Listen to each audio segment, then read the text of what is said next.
un taco así sin mirar a Luis Suárez y con la derecha, ¿no? ¿Cómo puede pasar esto? Bueno, la verdad que lo veo a Luis que va a correr y también son el conocimiento, ¿no? Los años de jugar juntos, el saber los movimientos de uno del otro, ¿no? Al ser tantos años habiendo compartido partidos y jugado juntos que prácticamente ya sé su movimiento de memoria. Y Was it a tough decision to make, to say yes?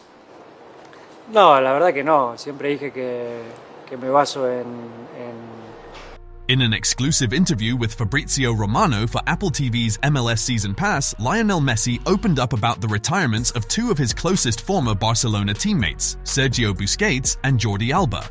The trio shared countless historic moments wearing the Barca shirt, forming the backbone of the team that dominated world football under Pep Guardiola and beyond. After reuniting in Miami, their careers are now set to take different paths. When asked about his feelings, Messi admitted the emotional weight of seeing his former teammates step away from the game. "Honestly, it's hard," he began. First, because you realize you've dedicated your whole professional life to football, and the people around you are starting to leave, which makes you aware that your time will come soon as well. We were always in sync, both on and off the field, and we shared so much even with our families. So, it's the loss of friends, both on the pitch and in life.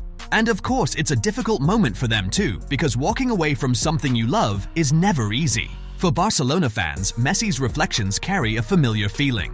They evoke the unforgettable era when the Argentine magician Busquets and Alba orchestrated some of the most beautiful football ever seen at Camp Nou.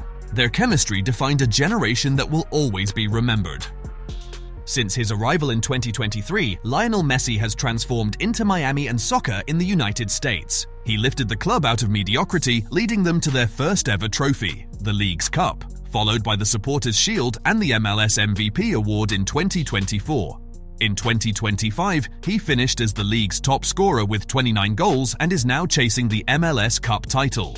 Beyond his on-field success, Messi has elevated the global profile of Major League Soccer, driving record audiences, attendance, and merchandise sales. He recently renewed his contract through 2028, reaffirming his commitment to Inter Miami and to the growth of American soccer.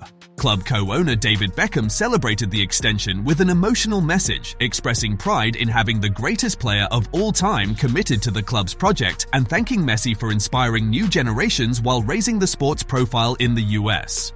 The big question, will he play the 2026 World Cup? That question still lingers. Messi shone in 2024, leading Argentina to Copa America glory despite playing through injury, even scoring a decisive goal in the semi-final. He also finished as the top scorer of the CONMEBOL World Cup qualifiers with 8 goals, including 2 against Venezuela in what was likely his final home appearance. Keeping up his fine form, he provided 2 assists in a friendly against Puerto Rico and reaffirmed his hope to take part in the 2026 World Cup. He told NBC, "Well, the truth is that yes, it's something extraordinary to be able to be in a World Cup, and I would like to be there, to feel well and to be an important part of helping my national team. If I am there, I am going to assess that on a day-to-day basis when I start preseason next year with Inter Miami and see if I can really be 100%.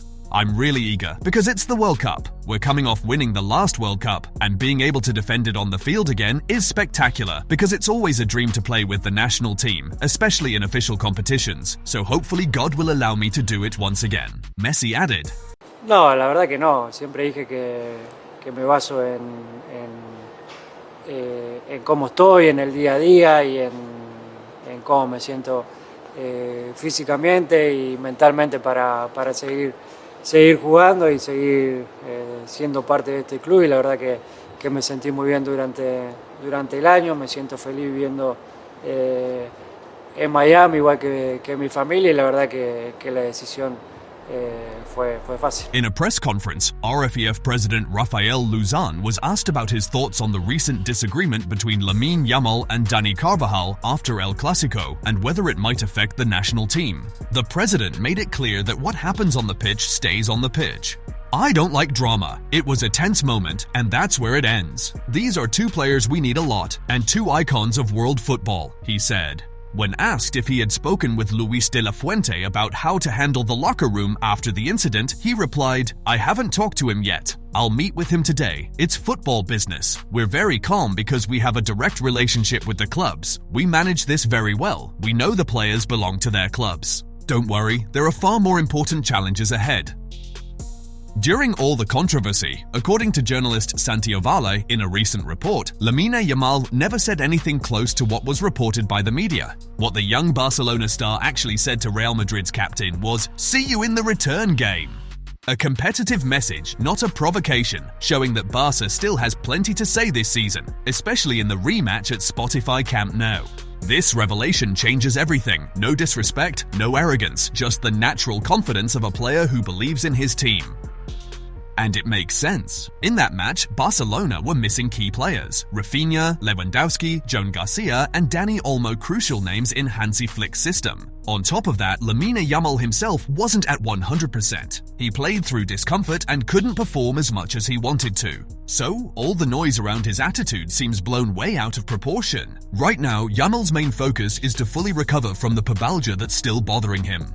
According to journalist Helena Condis from Cope, as Barcelona prepare for Sunday's clash against Elche, Lamine is still not at full fitness and continues to feel pain. That's becoming a growing concern for the La Masia graduate, who's been dealing with recurring groin issues.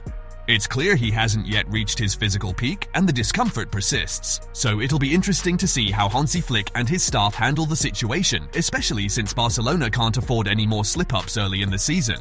The next Clásico between Barca and Real Madrid will be in May next year in La Liga, but there's a good chance the two giants could meet earlier, in January in the Spanish Super Cup final if both win their semi-finals. After the loss to Real Madrid, Hansi Flick gave the Barcelona squad the day off on Tuesday. But not everyone returned to training at Ciutat Esportiva Joan Gamper the next day, not for personal reasons, but as part of a planned rotation.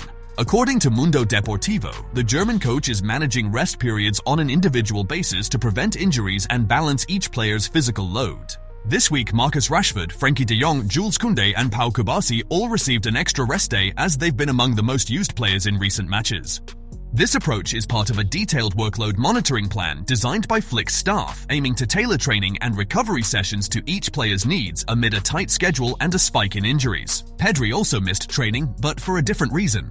He showed up to undergo medical tests and begin a personalized recovery plan after confirming a muscle injury. Meanwhile, Lewandowski returned to full training after missing 3 games, while Dani Olmo and Joan Garcia are still recovering, with no set return date yet. By managing workloads individually, Flick is trying to keep his squad fresh and reduce the risk of more injuries, at a time when the team is clearly showing signs of both physical and mental fatigue.